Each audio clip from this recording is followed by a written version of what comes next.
Narcomatic.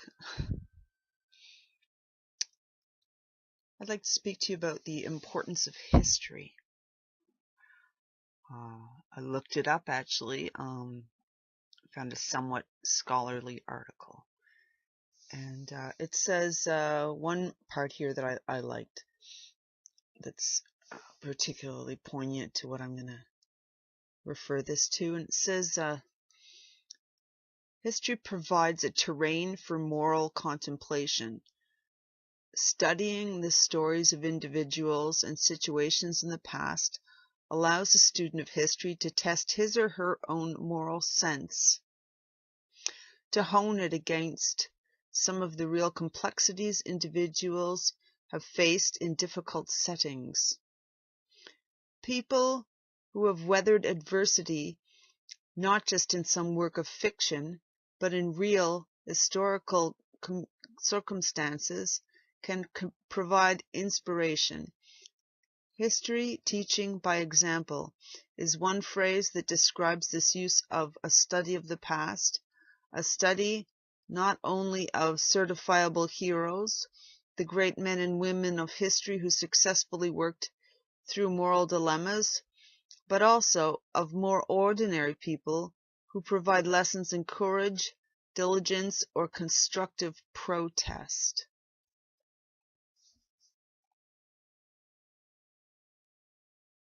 Constructive protest. Ring a bell?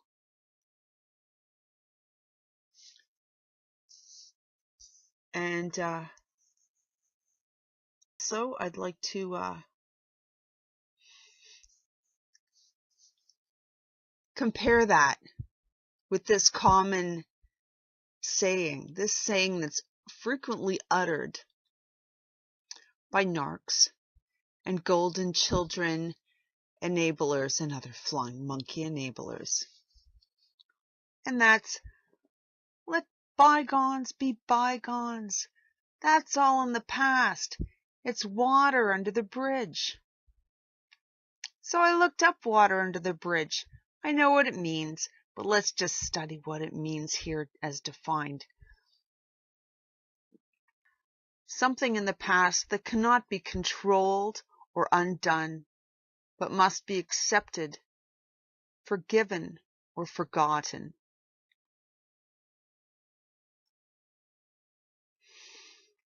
Something in the past that cannot be controlled, but must be accepted. Who made up this saying? Who made up this saying? A narc? Someone who's perpetrated some horrible thing in the past, who's trying to get out of it and backpedal?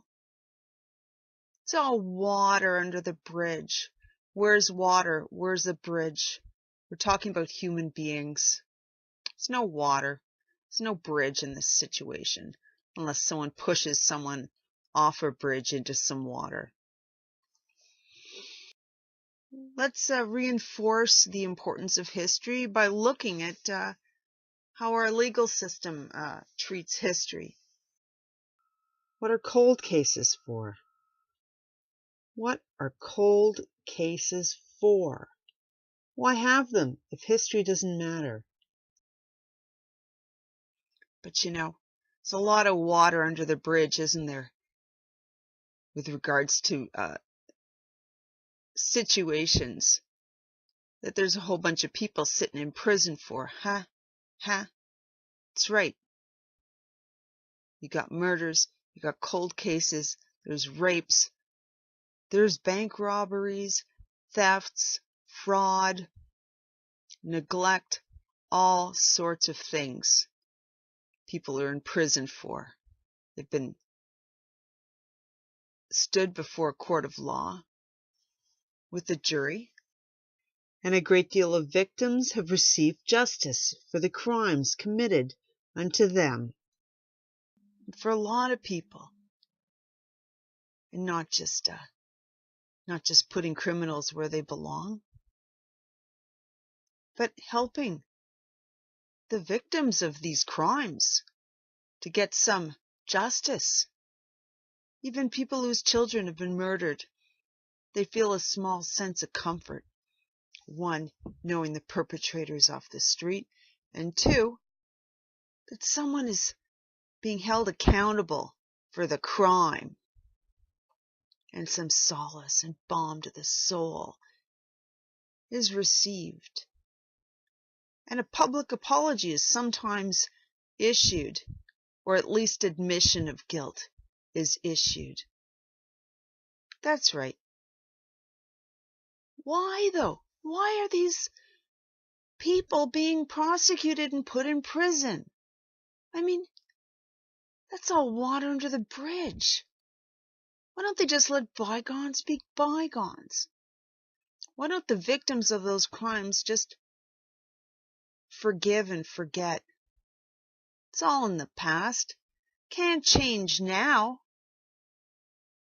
What's the point of prisons? People need to get over it. The situations couldn't be controlled.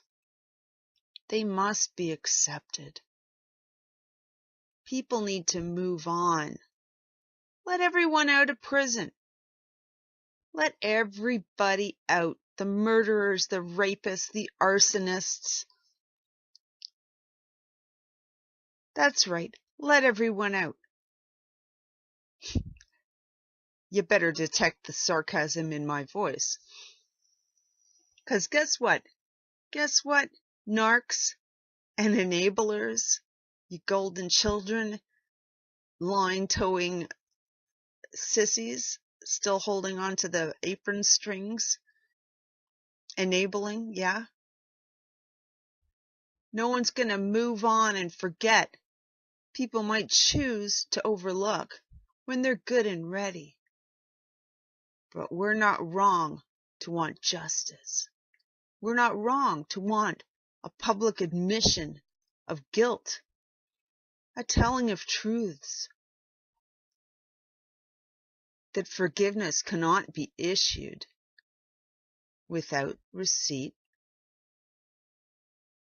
of a sincere apology, of an admission of what was done, with no attempted lay of blame or excuse making, and then a sincere apology, and asking for forgiveness, and a promise that the crime shall never happen again. Apologizing offender apologizes, and then guess what? You wait. You wait and see, and you hope you're forgiven. And if you are, but that doesn't mean the person you committed the crime against has to take you back into their life, even if they say they forgive you. But this is all a moot point, because narcs are never sorry. They'll never sincerely apologize. And flying monkeys, stop telling people it's water under the bridge, to move on, to forgive and forget. You're not helping anyone to move on. If you want us to move on, admit what happened, admit that it was wrong, and stop defending the narc.